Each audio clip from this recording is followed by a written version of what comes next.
One would think that of all the senior members of the Nazi regime, someone like Adolf Hitler, the leader of the Nazis, or Heinrich Himmler, the head of the SS, would have been deemed the most dangerous man in Europe.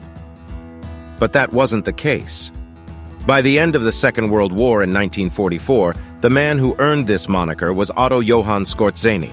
So who was he, and how did he earn this title? Otto Skorzeny was born in Vienna in 1908. The Skorzenys were a military family. Otto took up fencing from a young age, a pastime that left him with a dramatic scar on his left cheek after being sliced in a bout while in university. Eventually, he ended up in the Waffen-SS and training to become part of Adolf Hitler's bodyguard. He then served on the Eastern Front in Russia in 1941. Skorzeny's time in the military might have remained fairly unremarkable had it not been for Ernst Kaltenbrunner, a fellow Austrian Nazi, appointed as head of the Reich Security Main Office early in 1943, in succession to Reinhard Heydrich, who had been assassinated the previous summer. Kaltenbrunner knew Skorzeny and promoted him to become the head of a special operations unit trained to engage in sabotage missions and espionage as the Allies went on the offensive against Nazi Germany in 1943. It was a promotion that would make Skorzeny infamous. The first mission Skorzeny led garnered widespread attention and occurred on the 12th of September 1943. It was codenamed Operation Oak, but is more widely known as the Gran Sasso raid. The objective was to free Benito Mussolini, the fascist dictator of Italy since 1922, from the house arrest he had been placed under by the Italian government. Following the Allied invasion of Sicily in the summer of 1943, the fascist government in Rome had decided that Mussolini was no longer fit to lead Italy. Thus, they removed him from power and placed him under arrest before entering into surrender negotiations with the Americans and British. But Hitler was determined to maintain control of Italy, so he sent German troops into the country and then commanded Skorzeny to oversee a mission to rescue Mussolini, who was being held on a mountaintop hotel at Gran Sasso near Rome. Skorzeny's special operatives struck on the 12th of September, landing at Gran Sasso after paragliding onto the mountain. In a rescue which even the British leader Winston Churchill admitted, he was then taken to northern Italy, where he was installed as the head of a new Italian government, which was effectively a German puppet state in the town of Salo. Several other missions were planned or carried out by Skorzeny in the year and a half that followed, notably an abortive mission to try to assassinate the three main Allied leaders, Winston Churchill, Joseph Stalin, and Franklin Delano Roosevelt. This was not realized, but Operation Greif was in December 1944. This mission was undertaken as part of the Battle of the Bulge that winter, a German counteroffensive against the Allies in the Ardennes forest of Belgium and Luxembourg. Skorzeny organized units of German troops who disguised themselves as American soldiers and went behind enemy lines from mid-December onwards. They caused chaos in the days that followed. In some instances, they turned signposts the wrong way around and sent the Allied forces in the wrong direction. The soldiers, who could all speak English and had passable American accents, even approached brigades of American troops and told them they had orders to retreat. Within days, the Allies knew that they had German soldiers in their midst, which caused even further chaos as excessive identity checks saw Allied generals arrested by their men on suspicion that they might be the German troops. Finally, in early 1945, Skorzeny was placed in charge of organizing a plan to continue to fight the Allies even after the war ended. However, this was abandoned as the Nazi leadership began to commit suicide in Berlin in late April 1945. The war concluded days later. Following the end of the Second World War, Skorzeny was put on trial by the International Military Tribunal, which prosecuted Nazi war criminals in the city of Nuremberg throughout the second half of the 1940s.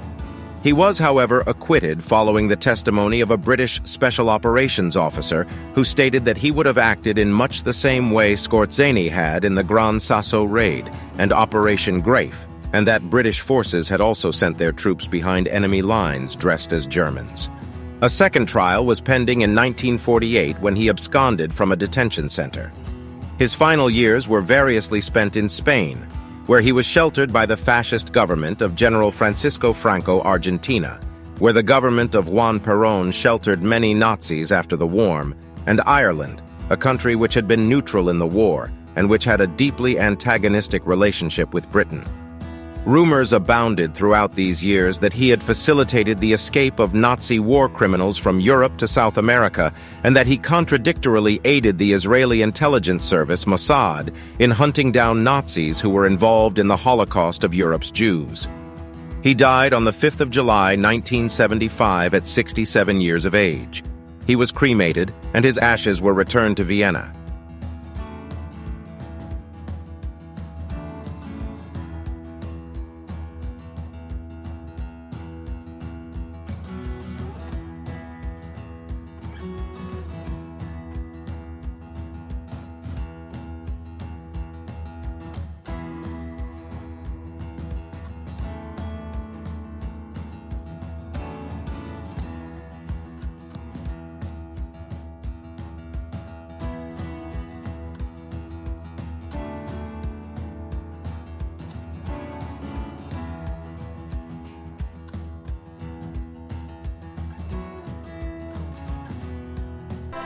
President Truman announced the official surrender. This is a solemn but glorious hour. I wish that Franklin D. Roosevelt had lived to see this day. General Eisenhower informs me that the forces of Germany have surrendered to the United Nations. The flags of freedom fly all over Europe. For this victory, we join in offering our thanks to the Providence which has guided and sustained us through the dark days of adversity and into light. Much remains to be done. The victory won in the West must now be won in the East. The whole world must be cleansed of the evil from which half the world has been freed. United, the peace-loving nations have demonstrated in the West that their arms are stronger by far than the might of dictators or the tyranny of military cliques that once called us soft and weak. The power of our peoples to defend themselves against all enemies will be proved in the Pacific War as it was proved in Europe.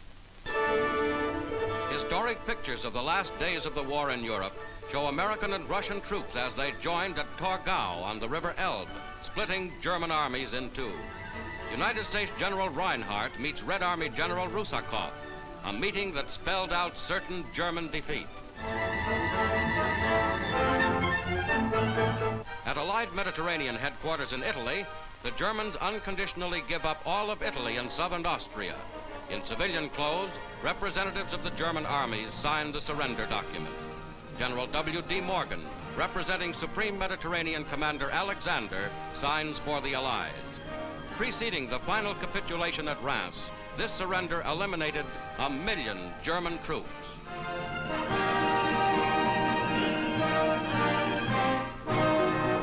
Inside Germany itself, the Allies seized the famous Stadium of Nuremberg, scene of countless Nazi Party rallies.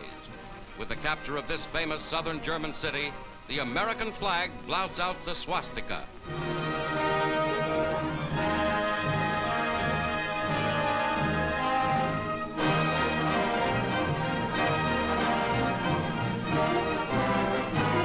In a symbolic gesture, American troops destroy the Nazi Party emblem,